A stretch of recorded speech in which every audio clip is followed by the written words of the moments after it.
Two kids, one toy. A fight is about to happen. There's a teacher standing maybe 10 feet away. She sees the whole thing. And she does nothing. She doesn't rush in. She doesn't say share.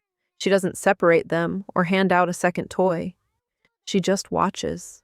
To a lot of us, that looks like a teacher who isn't doing her job, but she's actually following one of the most powerful parenting ideas in the world. And it's the reason Japanese kids are known for a kind of quiet self-discipline that doesn't come from fear. That teacher is practicing something called Mimamoru. It roughly translates to teaching by watching over. Mi means to watch. Mamoru means to protect. Put them together and you get this idea of protective watching. Being fully present, ready to step in if a child is in real danger, but deliberately holding back so the child can work things out themselves. And here's the part that surprises people. Mimamoru isn't a rule for the children, it's a rule for the adults. Most parenting advice tells kids what to do. Mimamoru tells parents and teachers what not to do. Don't interrupt, don't rescue, don't lecture, don't fill every silence with instruction. Because every time an adult jumps in to fix a problem, the child loses the chance to fix it themselves. And that chance, repeated hundreds of times across a childhood, is exactly where self-discipline actually comes from. So back to those two kids and one toy. Give it 30 seconds. One of them usually offers a trade, or they start taking turns, or one walks away and finds something else. They negotiate a tiny treaty, all on their own. The teacher saw a conflict and saw a lesson. We tend to see a conflict and see a fire. Now I want to be really clear about something, because this is the whole point of the video. Self-discipline and obedience look similar from the outside. A child sits quietly. A child cleans up. A child waits their turn. Same behavior. But on the inside, they're completely different things. Obedience is, I'm doing this because someone is watching, and there will be consequences if I don't. Self-discipline is, I'm doing this because I understand why it matters, and I do it even if no one was watching. Obedience needs an authority figure in the room. Self-discipline travels with the child everywhere they go. And here's the uncomfortable truth. A lot of strict parenting produces obedience and calls it discipline. The kid behaves, at home, at school, while you're looking. But the moment the authority disappears, so does the behavior. Because it was never theirs to begin with. It was borrowed.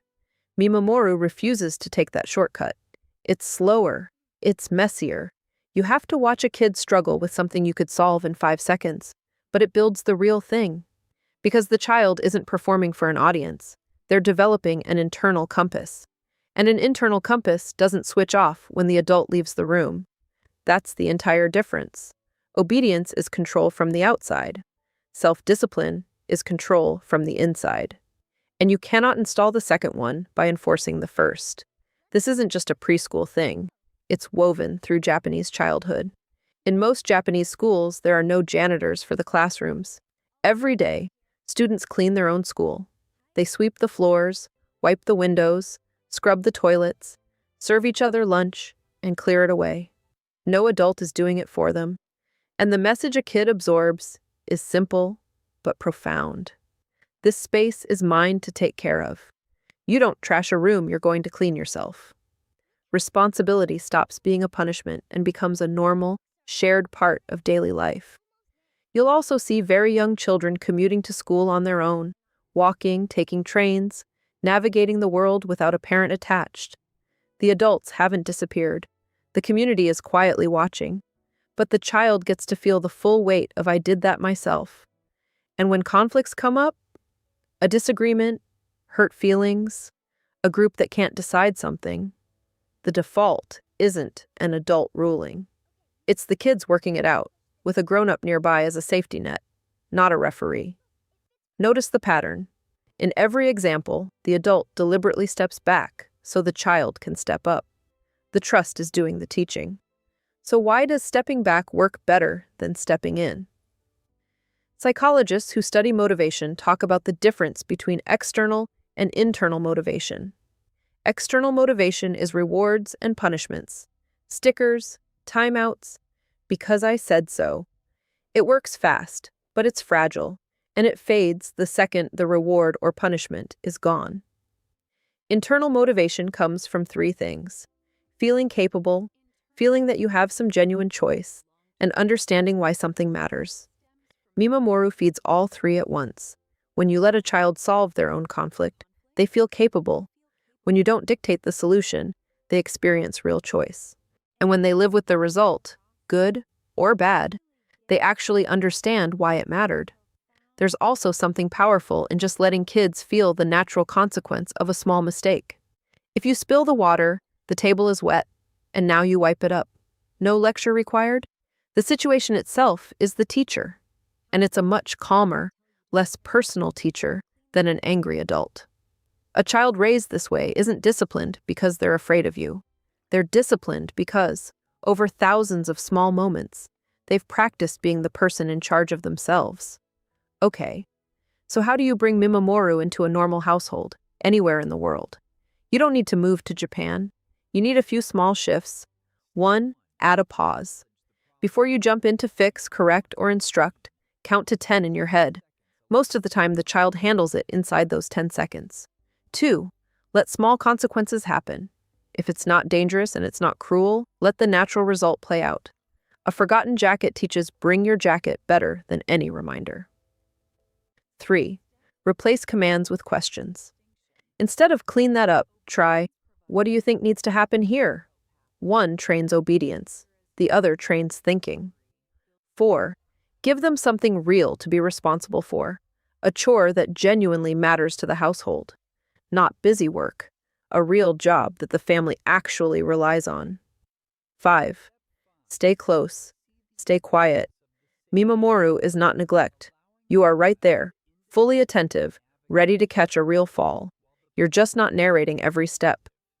Now, if you'd like all of this laid out for you, step by step, matched to your child's age, with the exact words to use, and how to handle the moments that go sideways.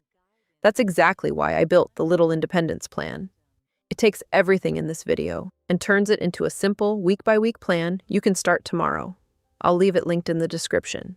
But to be clear, everything I just shared works on its own, completely free. The hardest part isn't the technique. It's tolerating the discomfort of watching your kids struggle a little. But that discomfort is the work. That's the price of raising someone who can run their own life. So here's the takeaway. The Japanese rule that builds self-discipline isn't really a rule you give to a child at all. It's a rule you give to yourself. Watch over them, trust them, and step back enough to let them become capable. Obedience is something you can demand. Self-discipline is something you can only make room for. And if you'd like help putting all of this into practice, check the links below. The Little Independence Plan, the Calm Down Toolkit, and the Brain Building Play Guide each take an idea like today's and turn it into simple steps you can actually use at home. If this gave you a new way to see those everyday moments with your kids, hit subscribe. I make a video like this every week. And tell me in the comments, what's one thing you could step back from this week and let your kid handle themselves? I read every reply. Thanks for watching. I'll see you in the next one.